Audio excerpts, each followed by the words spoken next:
أعوذ بالله من الشيطان الرجيم. بسم الله الرحمن الرحيم. السلام علیکم ورحمۃ اللہ وبرکاتہ۔ وعلیکم السلام ورحمۃ اللہ وبرکاتہ۔ سورۃ الزمر آیت نمبر 17 سے 21۔ ان الحمد للہ والصلاة والسلام علی رسول اللہ اما بعد۔ اعوذ باللہ السمیع العلیم من الشیطان الرجیم من ہمزہ ونفخہ ونفثہ۔ والذین اجتنبوا الطاغوت ان یعبدوها وانابوا الی اللہ لهم البشرى فبشر عباد الذين يستمعون القول فيتبعون أحسنه أولئك الذين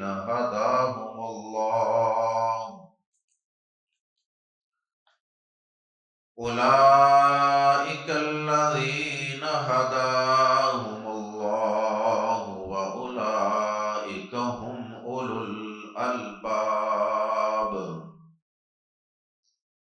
أفمن حق عليه كلمة العذاب أفأنت تنقذ من في النار؟ لكن الذين اتقوا ربهم لهم غرف من فوقها غرف مبنية تجري من تحتها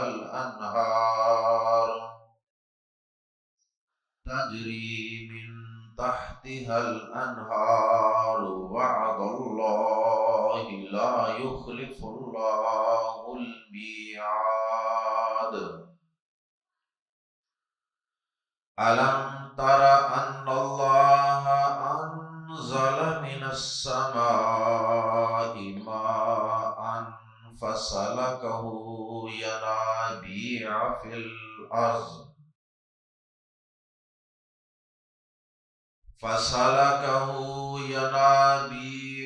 الأرض ثم يخرج به زرعا مختلفا ألوانه ثم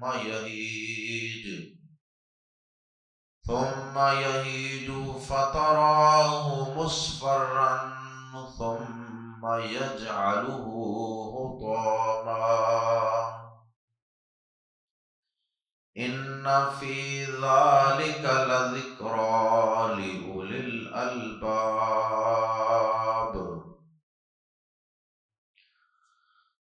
گزشتہ آیات میں ذکر چل رہا تھا اہل جہنم کا،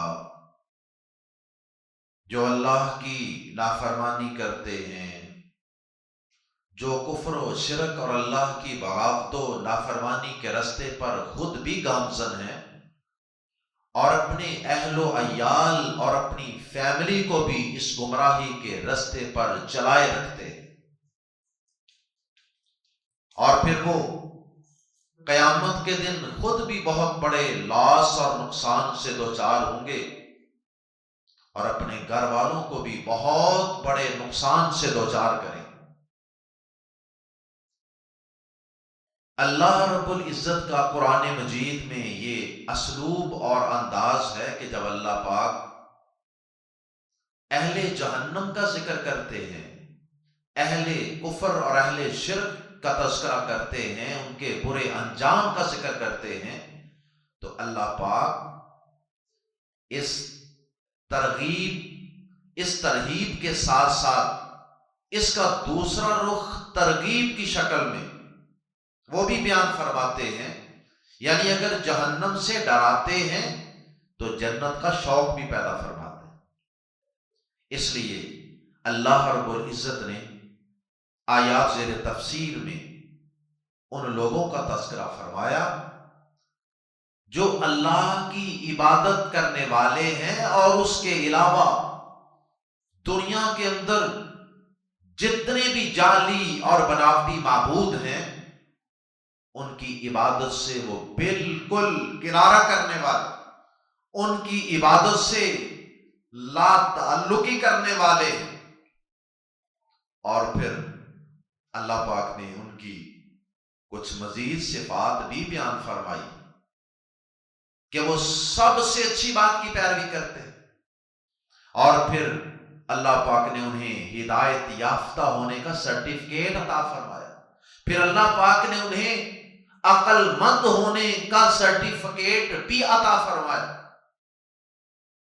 گویا کہ اللہ رب العزت نے آیات زیر تفسیر میں اپنے توحید والے بندوں کو عقل مند اور ہدایت یافتہ قرار دیا ہے، اور پھر اللہ پاک نے اس کے بعد نبی صلی اللہ علیہ وسلم کو تسلی دی کہ اگر کچھ لوگ ایمان نہیں لاتے، آپ ان کے رویے پہ اور ان کے کفر اور شرک پہ ڈٹے رہنے پر ان کی ضد ہٹ درمی کی وجہ سے رنجیدہ اور غمزدہ نہ ہو، اس لیے کہ جو اپنی کرتوتوں کی وجہ سے اپنے آپ کو جہنم کا حقدار بنا رہا ہے، تو اے نبی صلی اللہ علیہ وسلم آپ اسے زبردستی ہدایت نہیں دے سکتے۔ اور پھر اس کے بعد اللہ پاک نے دوبارہ اپنے متقی، پرہیزگار اور اپنے موحد بندوں کا تذکرہ فرمایا کہ ان کے لیے میں نے جنت میں کیا کیا نعمتیں تیار کر رکھی، انہیں میں قیامت کے دن کیا اعلیٰ مقام عطا فرماؤں گا۔ اور آخری آیت مبارکہ میں اللہ رب العزت نے دنیا کی بے ثباتی کا تذکرہ فرمایا۔ جب جنت کی ہمیشہ ہمیشہ رہنے والی نعمتوں کا تذکرہ فرمایا تو اس کے ساتھ ہی اللہ پاک نے دنیا کی فانی اور ناپائیدار زندگی کی حقیقت بھی بیان فرما دی ایک مثال کے ذریعے۔ آئیے قرآن مجید کے الفاظ میں پڑھتے ہیں ان تمام موضوعات کو جو آیات زیر تفسیر میں بیان کیے گئے ہیں۔ والذین اجتنبوا، اور وہ لوگ جنہوں نے اجتناب کیا۔ اجتناب عربی زبان میں اکثر الفاظ ایسے ہیں جن سے اردو زبان بولنے والے لوگ پہلے ہی فیملیئر ہوتے ہیں، واقف ہوتے ہیں، اس لیے کہ اردو زبان میں اکثریت عربی زبان کے الفاظ، تو اجتنبوا اجتناب کیا، والذین اجتنبوا اور وہ لوگ جنہوں نے اجتناب کیا، جنہوں نے اوائڈ کیا، الطاغوت طاغوت سے، اور وہ لوگ جنہوں نے طاغوت سے اجتناب کیا، اور ملا کے پڑھیں گے این یعبدوا کہ وہ عبادت کریں ہاں اس کی، یعنی وہ لوگ جنہوں نے طاغوت کی عبادت سے اجتناب اور انکار کیا، اپنے دامن کو بچا کر رکھا، ان لوگوں کی بات ہونے لگی ہے، ان کی صفات اور پھر ان کو ملنے والے انعام کا تذکرہ ہوگا۔ سب سے پہلے یہ سمجھ لیجئے کہ یہ طاغوت کیا ہے۔ طاغوت کے متعلق اہل علم نے بہت کچھ لکھا ہے، اور ساری باتوں کا خلاصہ اور سمری یہ ہے کہ طاغوت طغیان سے مشتق ہے۔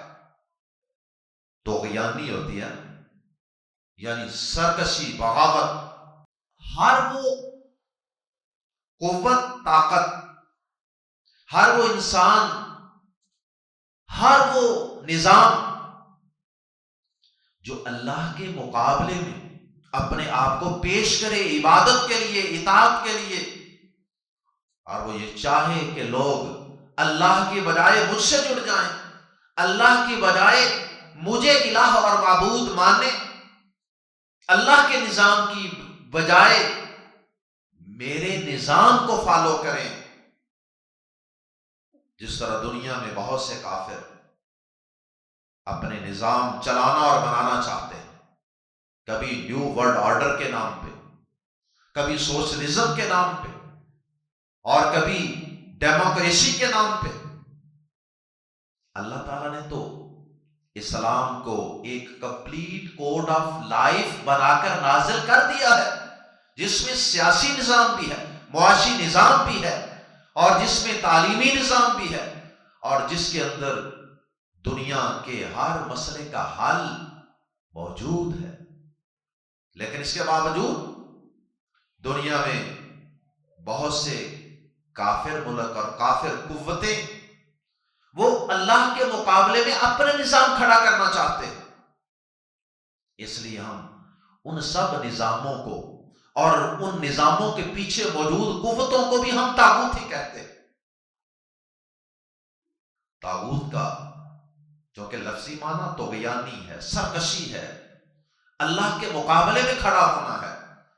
اس لیے اس کا ترجمہ شیطان بھی کر دیا گیا، کیونکہ شیطان نے بھی یہی کام کیا.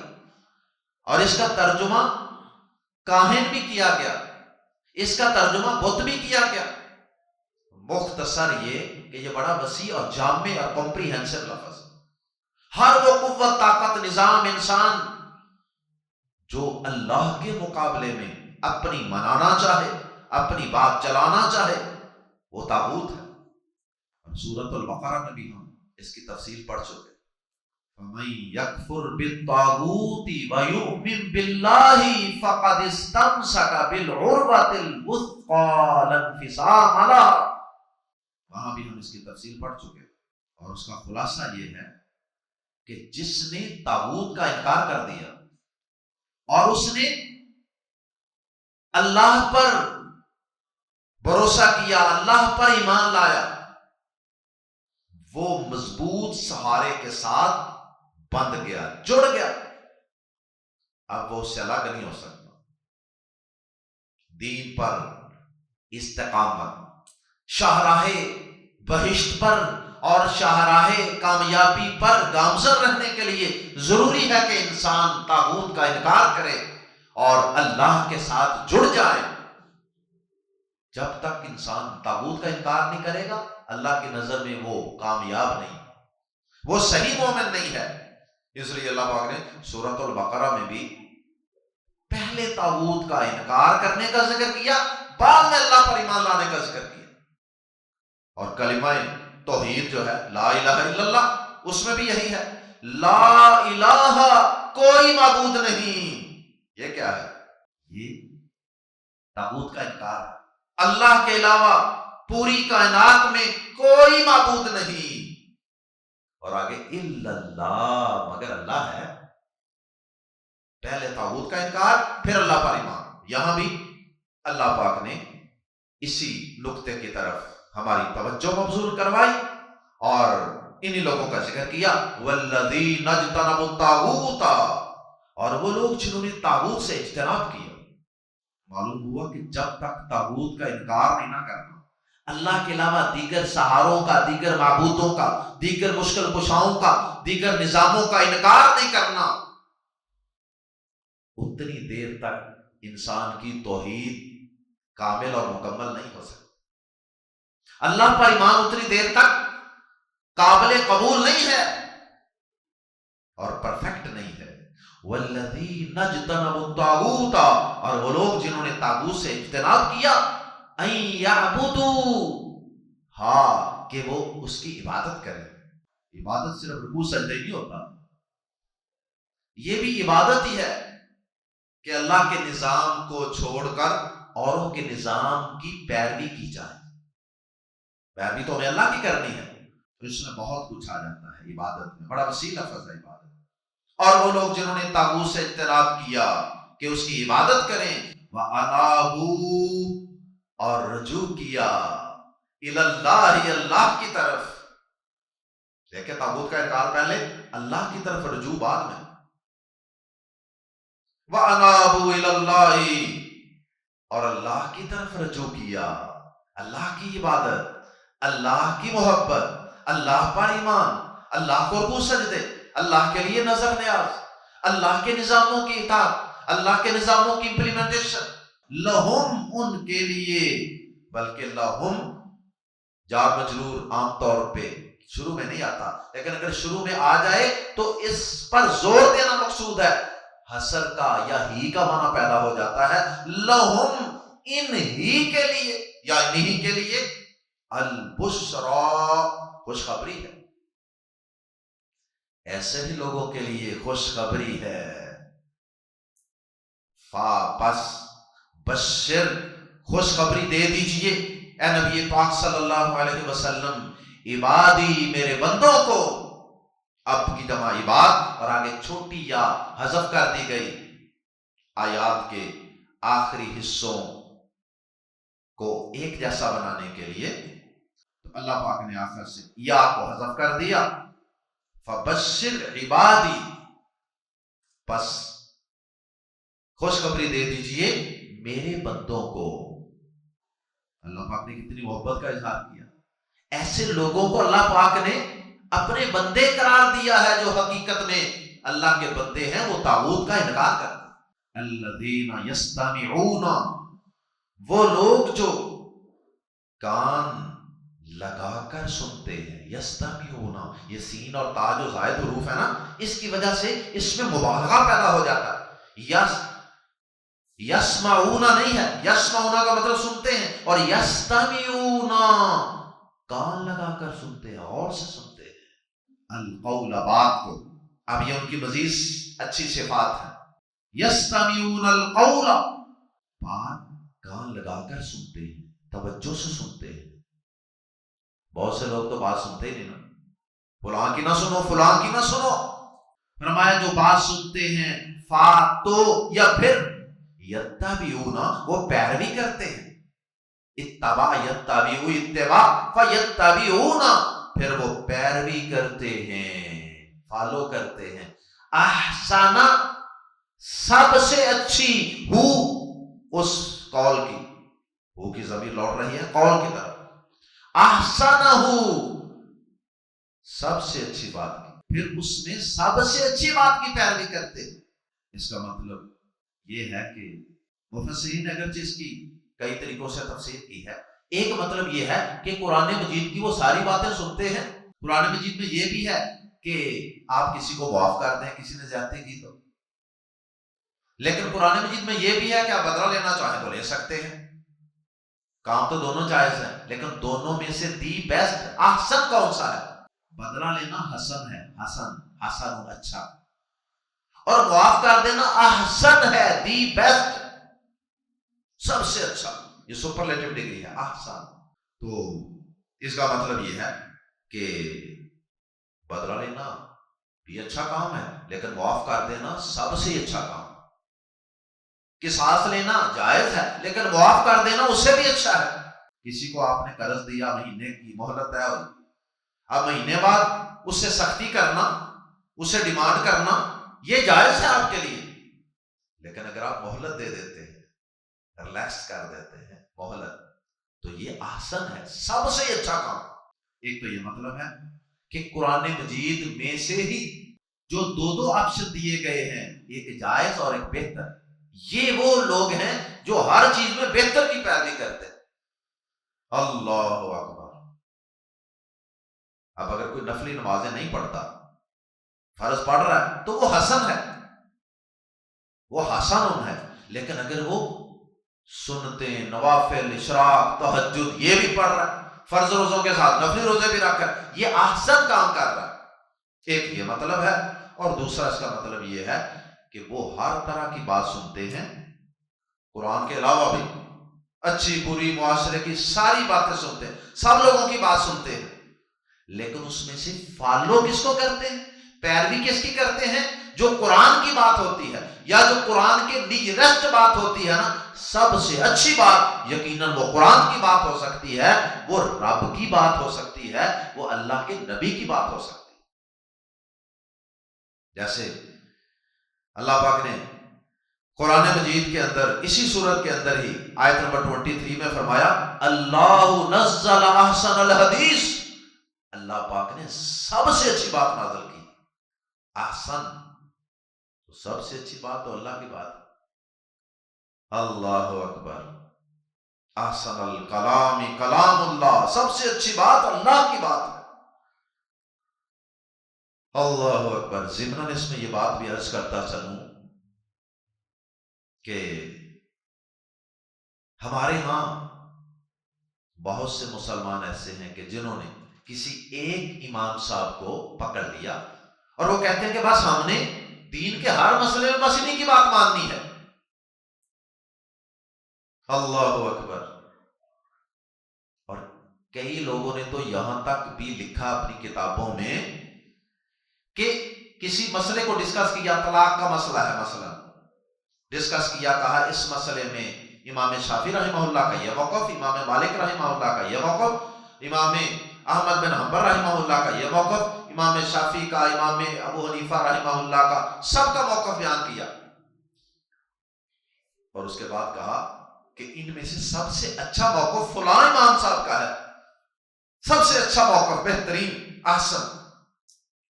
لیکن ساتھ ہی یہ کہہ دیا لیکن مجبوری یہ ہے کہ ہم چونکہ فلاں امام صاحب کے فالوور ہیں اس لیے ہم تو اپنے امام صاحب کی بات ہی مانیں گے، یعنی خود تسلیم کر رہے ہیں کہ بہتر فلاں امام صاحب کی ہے، لیکن ہم ان کی اچھی بات، سب سے اچھی بات کو نہیں مانیں گے۔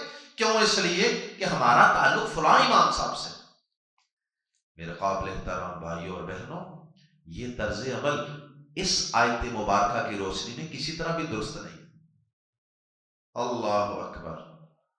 تو جو اللہ کے بندے ہیں، جن کے لیے خوشخبریاں ہیں، جن کے لیے جنت کے بالا خانوں کی خوشخبریاں ہیں، جو ہدایت یافتہ ہیں، جو عقل مند ہیں، وہ سب سے اچھی بات کی پیروی کرتے ہیں۔ تو بھائی سارے اماموں سے ہی محبت کرو، سب کی بات سنو، سب کی بات پڑھو، لیکن جس کی بات قرآن و حدیث کے نیرسٹ لگے اس کی بات اس مسئلے میں مان لو۔ ممکن ہے ایک مسئلے میں ایک امام صاحب کی بات سب سے اچھی لگے، دوسرے مسئلے میں کسی اور امام صاحب کی بات اچھی لگ جائے، تو جو سب سے اچھی بات ہے اس کو فالو کرنا ہے۔ یہ نہیں سوچنا کہ یہ بات کس امام صاحب کی ہے، میرے امام صاحب کی ہے یا تیرے امام صاحب کی ہے، یہ نہیں سوچنا۔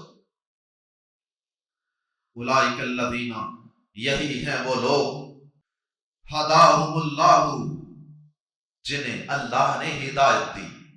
اللہم اجعلنا، یہ ہیں وہ لوگ جنہیں اللہ نے صحیح رستے پہ چلایا ہے۔ اولئک، اور یہی لوگ، ہم کی وجہ سے ہی کا معنی پیدا ہو جائے گا، واولئک، اور یہ، اور ہم کی وجہ سے ہی کا معنی، واولئک ہم، اور یہ ہی یا یہی، اولو والے، الالباب، عقلوں، اور یہی لوگ عقلوں والے ہیں، وزڈمز والے، عقلوں والے یہی لوگ ہیں۔ باقی تو احمق اور بے وقوف ہیں جو طاغوت کا انکار نہیں کرتے، جو سب سے اچھی بات کی پیروی نہیں کرتے، پتہ ہوتا یہ سب سے اچھی بات ہے لیکن اس کی پیروی نہیں کرتے، پیروی کسی اور کی کرتے۔ اولئک ہم اولو الالباب، اور یہی لوگ عقلوں والے ہیں۔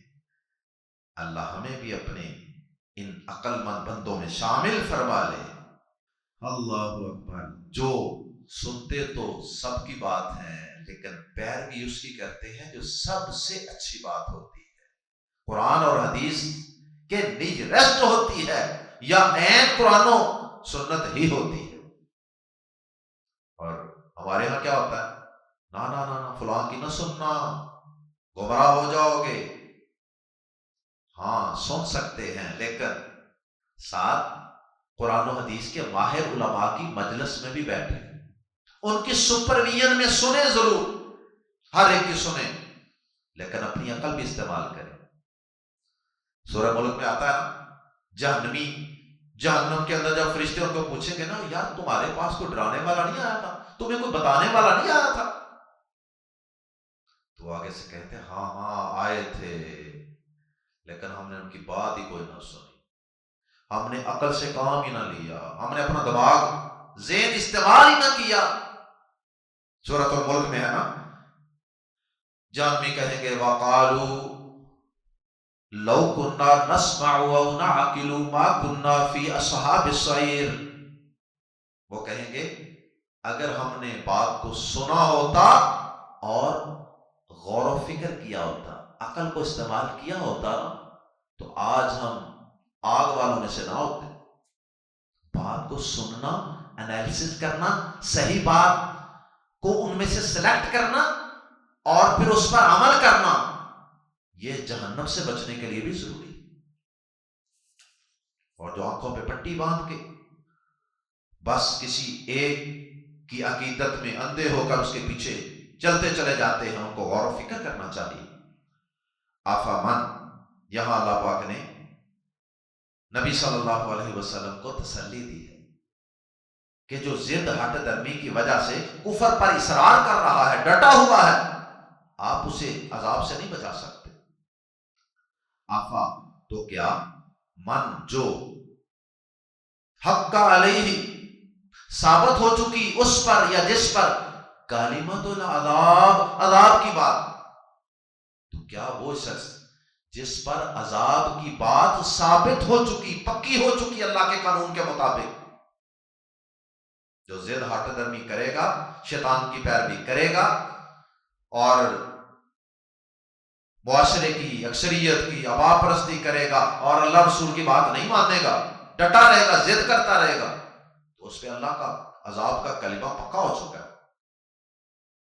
تو کیا وہ شخص جس پر عذاب کی بات ثابت ہو چکی، آفا تو کیا، انتا آپ اے نبی پاک صلی اللہ علیہ وسلم، تنقذو بچا لیں گے، انقذ ینقذو، تنقذو آپ بچا لیں گے، من جو فی النار آگ میں ہے، پھر کیا آپ اسے بچا لیں گے جو آگ میں سے ہے؟